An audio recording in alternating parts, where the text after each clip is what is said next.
Hey guys, and welcome to Pheas Airsoft, where today I'm unboxing this E&C Airsoft 416A5 Geissele CTR Full Metal AR.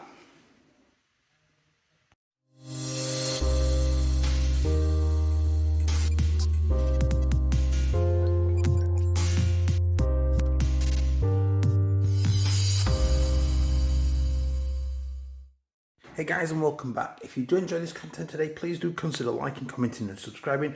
Those interactions help the channel to grow and get seen by the algorithms. If you want to support the channel a little bit more, then click the join button down below to join in as a channel member. 99 pence a month with loads of exclusive content just for you guys. Totally optional, massively appreciated.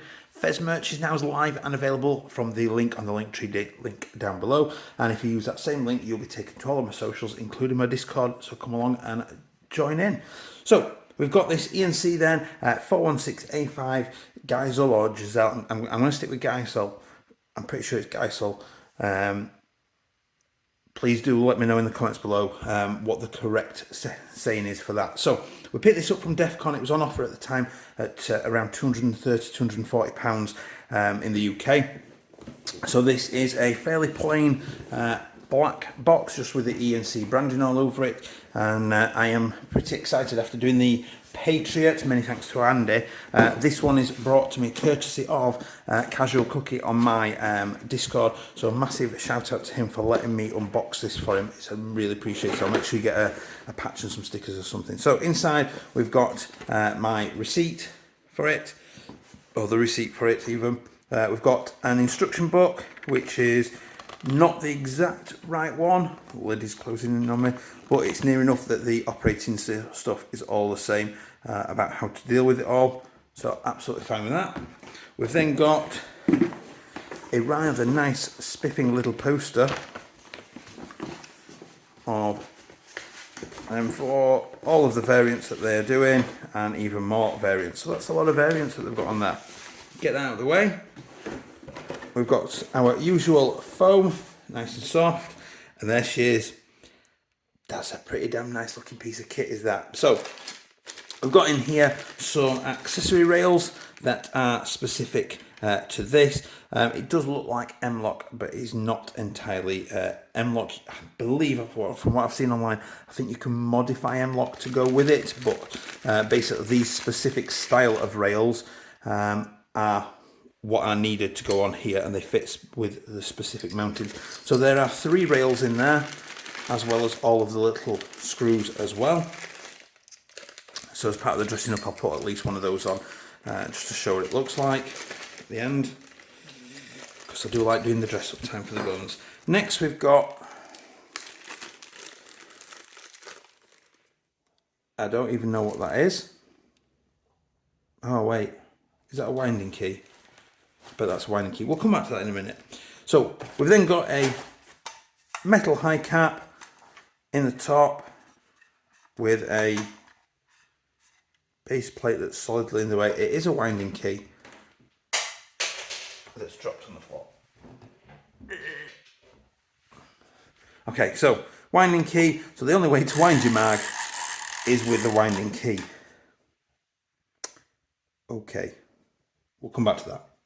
Get that out of the way, chuck those back in there. I'll keep hold of this for now, but here's what we're here for, the 416. Now straight away there's some good weight to that. 3 BB in there, that's everything. Little bag of silica gel. So let's get that down. Now that's pretty damn pretty, I'm not gonna lie. I am liking that a lot. So it's quite evenly balanced in there. I'm not feeling like any particular balancing one way or another. So we'll start at the tip and work our way back. So got a metal muzzle brake at the front there, which is held on with a grub screw. Under there, just a tiny little grub screw, and then a mostly, or it looks like it's a free float barrel. There is a tiny bit of play in the rail unit, which you can probably hear tapping. It's about 1 millimetre of movement at the most, and I suspect maybe tightening this front nut down will sort that out. The rail is really quite nice. It's really nice to hold. There's no sharp edges on there at all. Really nice and comfortable. We've also got 2 quick detach mounting points there for whatever you want to put on there. We've got our flip up sight, which is Rear, front and rear ones there. I haven't quite got enough room to get under the camera to sight down it, but those are the front and rear sights sorted. We've then got our metal receiver with sort of quite an enhanced selector, as it were, and it's ambidextrous as well, which is always nice. Really nice. We've also got an ambidextrous mag catch as well, which I do like that feature a lot. And from the pressing of that, I'm guessing not only does that open, oh, look at that, look how satisfying that was. So we've also got an ambidextrous bolt release as well. Listen to the click. That's nice. It clicks into position. You get a good authoritative click in there, and you can release it. That's quite nice. I do like that. The pistol grip is tremendously comfortable. Just thinking a little bit maybe on this edge might just, if you've not got gloves on during the day, might just start to rub a little bit against any fingers that are on there. So just to watch out for that. We've then got a sling loop, sling plate at the back there. We've got our stock CTR type stock, which extends out, and this is also our battery tube under here as well that goes in there. So it is a pretty damn good looking piece of kit. Now, it is 8mm bearings as listed on the Defcon website. It has got a quick change spring as well, so we'll explore that in another video as to how accessible that is. I have seen that the inner barrel is a 6.08 inner barrel. So I'll have a look at what the sort of range is like. I can't test accuracy properly, unfortunately, although I am trying to get somewhere set up for that sort of thing. But it's a pretty damn nice looking piece of kit. The mag itself, metal, clicks in nicely, releases nicely. I'm just not sure about the whole need of a winding key. There's not even... I can see that there is a winding wheel in there, but it's sort of like up here. So this is a bit unusual. I suppose this is overdeveloped to look like a 416. I mean, it works, but you're going to have to keep that in a pocket and on you. Or this is going to have to be, you use this until it's empty, and then you're going to switch it out and not wind it, basically. A little bit of an unusual feature, I suppose, but okay. It's interesting. Now, in terms of the build quality then, other than that little bit of, and it's not side to side movement I was experiencing, it's literally a tiny bit of vertical movement. You know, the barrel doesn't move, the upper and the lower, that's the rail unit clicking again.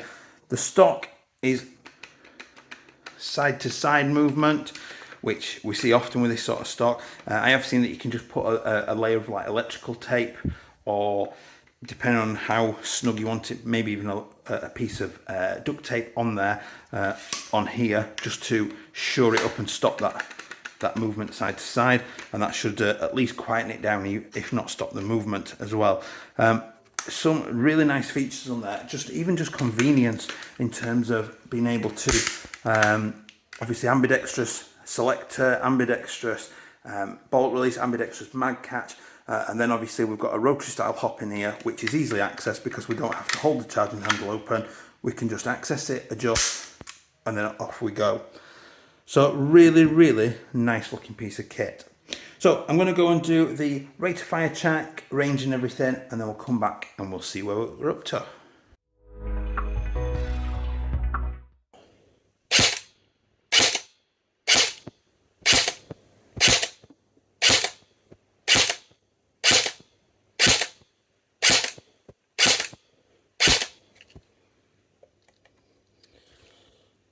Minimum 318, maximum 328, average 324.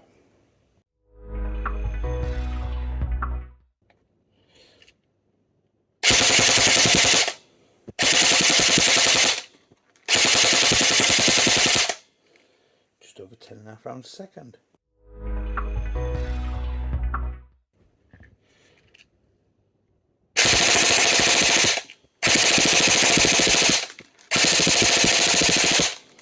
About 13.5 rounds a second.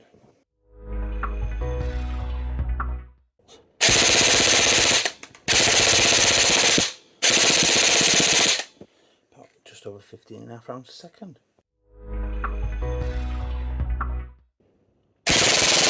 Ooh.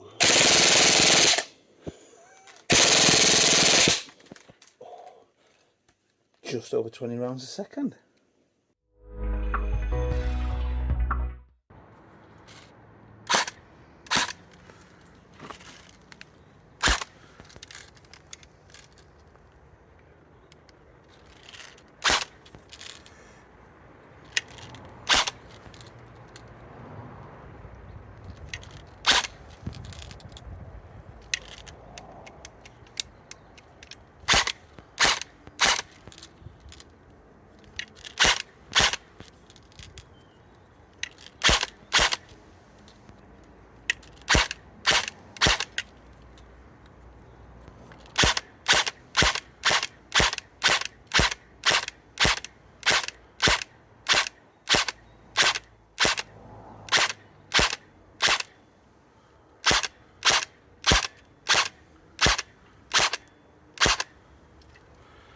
So I am back from doing my shooting test then. I used the included mag for all of the tests and I basically wound it up just to see how it would go, and it actually fed verts everything from one full wind. I didn't really need to sort of wind it up. I did start to wind it up at one point. I literally got sort of like a couple of clicks in, I'm talking like, and then was like, oh no, I'll just leave it.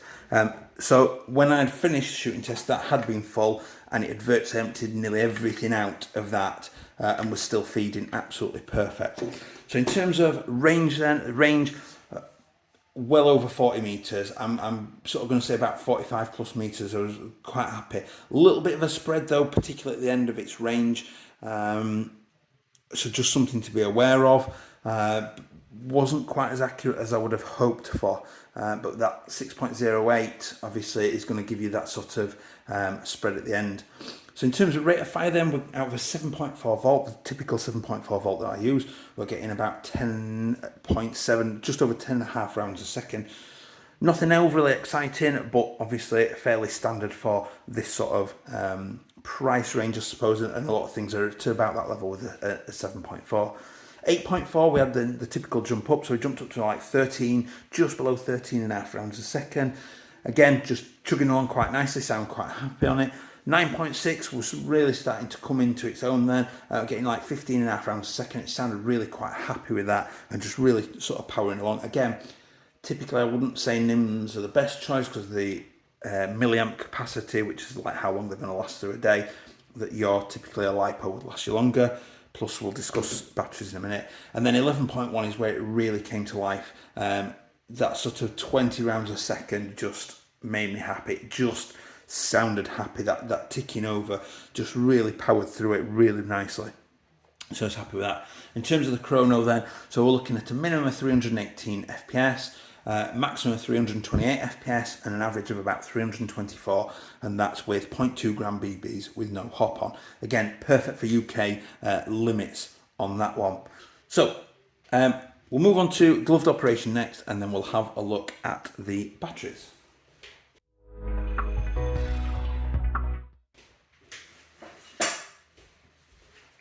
Thanks to the guys on my Discord for suggesting this, particularly Laurent suggesting this. We'll have a see how we get on with this. So, in terms of front sight and rear sight, absolutely easy to mess with, and I can even adjust them. They are adjustable on both counts. Absolutely happy with that. In terms of the mag, I can operate the mag ambidextrously, and the selector. That makes me happy, that. Absolutely fine. I can adjust the hop unit. It's a roll down to add hop, so you roll in the wheel down to add hop. I can manage that absolutely fine. I can remove the mag. I can quite happily pull the selector around. Now, I am going to compliment the selector. It requires a good firm push to get it round. You're not easily going to sort of knock this and push it out of position easily. You know, it's sticking well in position. Plenty of room in the trigger guard there to get my glove finger in. Pistol grip is beautifully comfortable and easy to grip with my gloves. It's not going anywhere.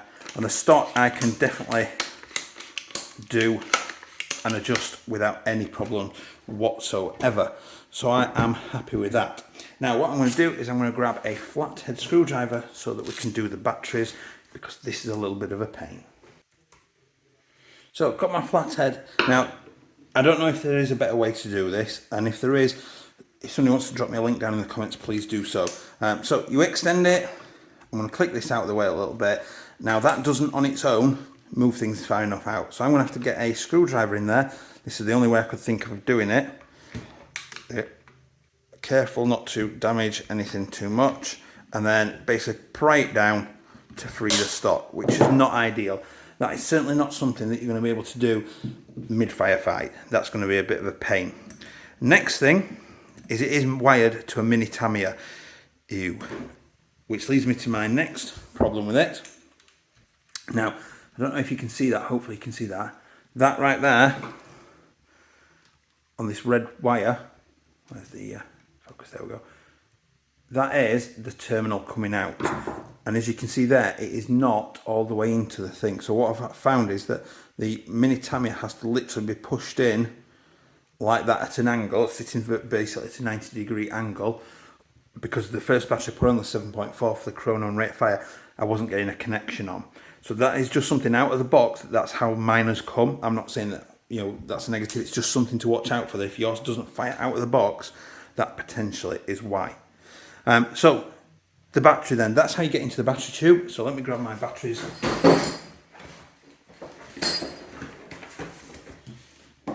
And destroy everything. Now I've got a few different batteries. We're not going to get anything much else in here. So I've got the typical 7.4 that I do the rate of fire test and Chrono with. I've got a 7.4 little stick. I've got a big 7.4 stick long, and I've got a little 11.1 as well to see what fits. So let's have a go with this one. Now I didn't actually expect that that would fit, but it doesn't go all the way in. It's kind of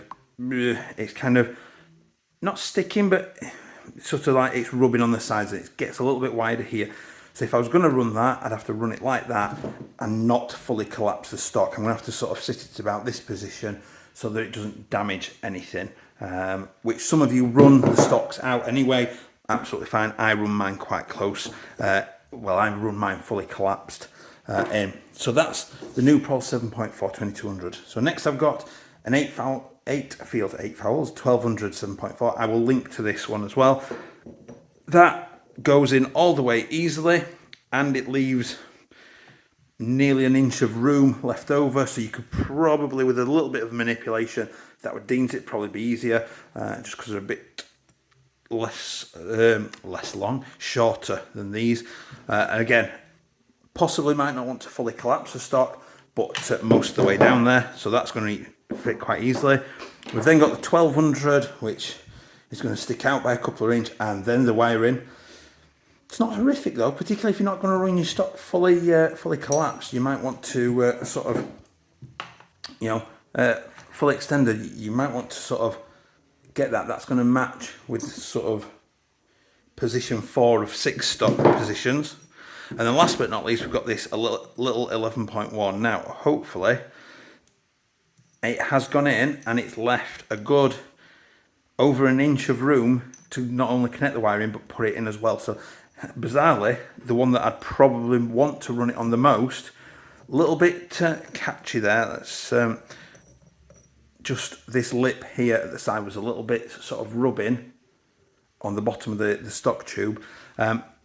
It's probably worth maybe a little bit of tape around that just to protect it. But actually the one that I'd want to run it on the most is actually the one that fits the best, bizarrely. So what I will do is make sure that I put a link to this, to all 4 of these batteries down in the link below. So overall, fantastic package, really solidly built, especially at that price point of sort of 230, 240 pounds. It was down from like 300 and something, which to me definitely comes a lot closer to being really, really genuinely worth it, and makes it really good value because of the absolute rock solid build quality, like we saw in the Patriot that I had before recently. So I hope you found that useful. Please check out the follow-up guide where we'll have a look inside it, and please make sure to like, comment and subscribe, and I will see you next time. Bye.